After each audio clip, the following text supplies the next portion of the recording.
Good morning children, welcome to Narayana Life classes. Today I am here in front of you with assignment dated 20th June in which I am going to enlighten you with a story format, how to write a short story and its features. I hope the points which I am going to give you definitely will enlighten you and you'll feel comfortable while writing a story. So, first thing is very important to get to know about any writing skill, which is format. First, title or heading. You have to put, and always remember, title and heading is a group of words or a word which hides the essence of the story. Like that, you have to write and you have to choose the title or heading. It should be suspenseful, so that once it will be clarified in the climax or entire climax, the last part of the story, it will add more life to the story. I hope it is clear for you. Next is body. Now, body contains so many parts: plots, characters, their names, journey, in which problem, solution, and then after all these steps, then comes climax and anticlimax, the ending of the story. And when the body is ended, then if we have moral, a life lesson, which might teach the world something, we have to put there. Even though it is not necessary, but if we are putting moral, it will add more life to the story, as I told you earlier. So this is the format. So this is how we should write a story. Apart from this, few important things which are important, of course, I'm going to write it.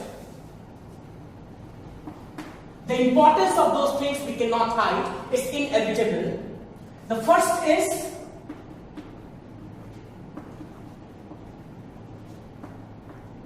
word limit. It must be mentioned in the question, so please be careful while reading the instruction. Okay? Take care of the word limit.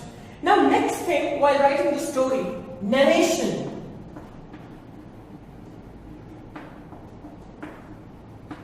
Narration is very crucial. Narration is very important. Why? Because if you know how to narrate, you can make a beautiful story.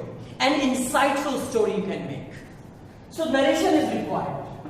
Now if we talk about the speech of the story, we mainly focus more on direct speech.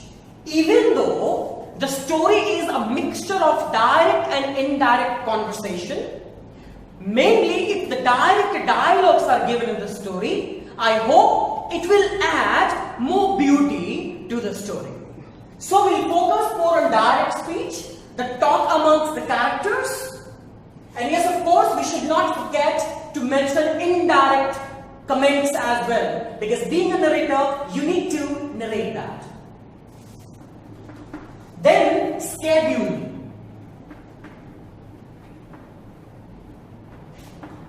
Now, schedule means what?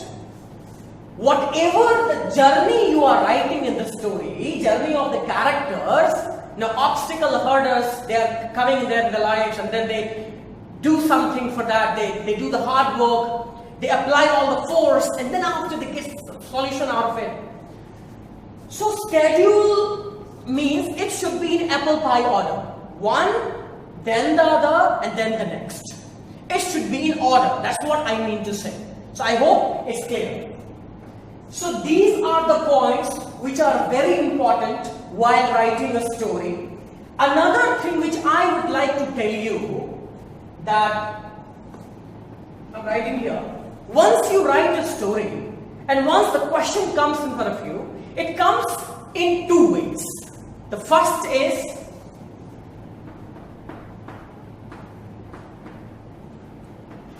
open line or opening line. Open line or opening line. It starts with. So one or two or three lines are paper, and then dot, dot, dot, dot, dot. Means you need to continue the story after reading that lines, one line or two lines or three lines. After reading those, you need to continue. You have to be very, very creative. Your vocabulary should be strong. The imaginary power you should have, you should imagine, because once you're a writer, then you can get the story out of anything. Sometimes I start talking to the projector. You see the camera used here? I sometimes feel it's an eye and it's seeing, it's looking at me. And sometimes I start talking to it. Hey, how are you? Are you okay? Imagination, creativity. It should give the reality. It should give the real face to the story. Okay? So opening line, the first way. Second way, some clues will be given to you in points. In points. You need to use those points in the story, including all the points, using at different places. You need to create a story. And always remember, whatever the title or heading you are putting, your story must not be out of the way. It should relate to the title or heading. So this is what all about story writing. I hope your creativity and your imagination must help you, and definitely these are the things which are quite important. And let me tell you one thing, that it is very interesting. It's kind of sort of personal walk when you start writing or imagining something about the world, right? So many writers and poets are there who close their eyes and who start thinking and who make the best sense. Alright, so after explaining how to write story, what to write in a story, we have two questions given in assignment. As I told you, opening line and clues as hints, points. These are the two ways they come in the question paper. So we have these two questions. Just try to understand. It's written, Samreen was going to Kashmir with her classmates. She made all necessary preparations. She packed her bags for 10 days tour. Unfortunately, she left her purse at home and then she had no money. She ... means you need to continue. After reading this, you must have got something. Some ideas must have been popped out in your mind. So go and connect the story to your life, make it practical and complete it. Second question, it was a family picnic, quite nostalgic once you will think about it. You will feel you might have gone somewhere on picnic with your family members. The picnic spot was the bank of a river. It might have happened in your life too, and that's how you need to continue the chapter. So this is how we should go ahead. Best wishes to all of you. Thank you so much. All the best.